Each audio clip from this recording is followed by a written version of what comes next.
Anyway, the topic, I thought that I would be able to do this topic justice because of my life has been an identity crisis. The truth is that I don't like to talk about it, but I was a victim of child sexual abuse at the age of 5 by a priest, and then till 13, and then by a nun who was 20 years my senior at 15. So I had identity crisis. It didn't make me gay. It didn't make me straight. It didn't make me trans or queer friendly. It just messed me up.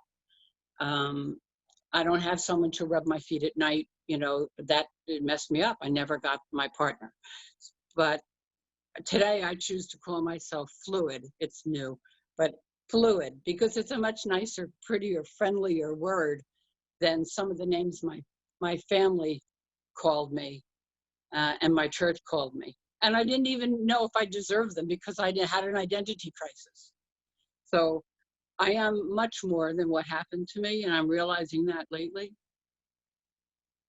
I'm a lot more than what happened to me. And what I saw as an albatross around my neck has sort of, I don't want to sound really queer about this, but it's become a gift because it made me dig. I don't know if I'm supposed to be staring at me or you guys. I'm just staring at the phone.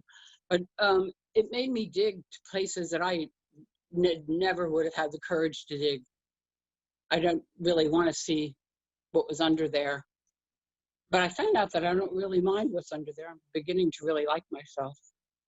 But the identity thing, my first photograph of myself is with a bird on my head, a parakeet named Peter. My first boyfriend was the guy across the street, you know, the little guy across the street whose name was Peter. And my third boyfriend was Peter Crowley, who's watching, I hope. Hi, Peter. So I did have a crisis, no doubt.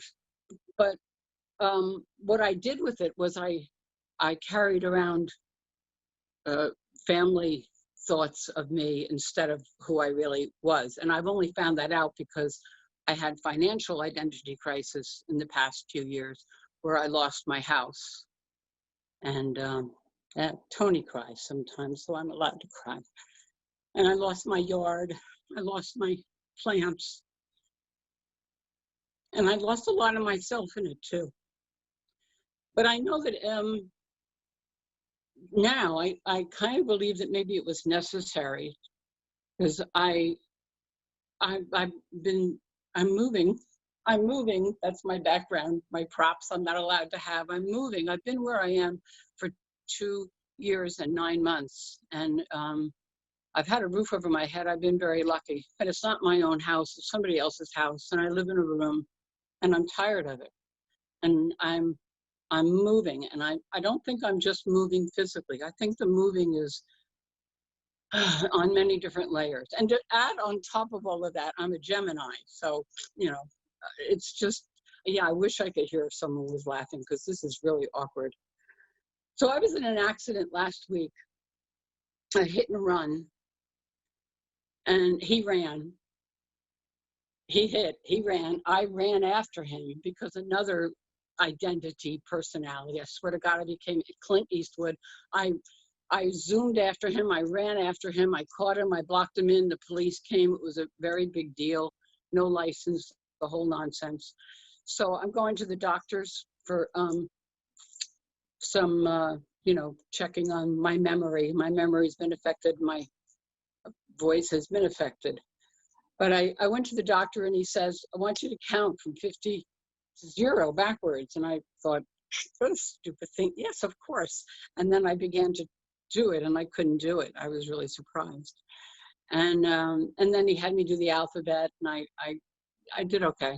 I said it began with A and ended with Z, and he said that was good enough. So then he says, this guy who drove away with my bumper and my voice and my memory, I was telling him I was really angry at him. I was angry at this guy who I don't even know who he is. And so he told me, the brain doctor started asking me other questions to show me that I was okay. And he said, told you my memory's affected. He said, Oh, yeah, I know. He said, what's the date today? And I'm like, that is not an okay question to ask in COVID-19. Nobody knows what day it is. So then he asked me something else, and I answered it. I said it was June. That was good. It was my birthday when I was with him, so I knew exactly the date. And then I'm thinking, you know, I watch TV, and I know what question's coming next. So I said, and before you even ask me, the president is Obama. And he took his glasses off. He raised an eyebrow. He looked at me really seriously. I'm like, and I'm kidding. I'm kidding. I'm kidding. So the president's Hillary. Thank you.